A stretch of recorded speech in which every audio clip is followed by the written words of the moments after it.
లోపల బయట అంతా వ్యాపించినటువంటి విష్ణు తత్వము ఏదైతే ఉందో దాన్ని అనంతమైనటువంటి ఆకాశ స్వరూపంగా భావన చేసి ఊగుతున్నటువంటి దీపాన్ని ఉంచుతారు. సాధారణంగా మనం ఎక్కడైనా ఒక దీపాన్ని ఉంచితే గాలికి ఆ జ్యోతి కదులుతుంది.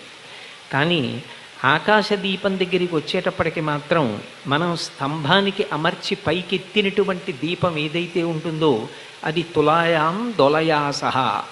ఏ ఒక్కడు సమస్తాన్ని సృష్టిస్తున్నాడో, ఏ ఒక్కడు ఈ సమస్తాన్ని హేళగా నిర్వహిస్తున్నాడో, ఏ ఒక్కడు ఈ సమస్తాన్ని తన యందు లయం చేసుకోగలడో అటువంటి పరబ్రహ్మమైనటువంటి ఆ స్వామి అనంతుడై ఆకాశస్వరూపుడై ఉంటే ఆయనకి నేను కదులుతూ ఊగుతున్నటువంటి దీపాన్ని ఆకాశ దీపంగా అమర్చాను అని నమస్కారం చేస్తారు.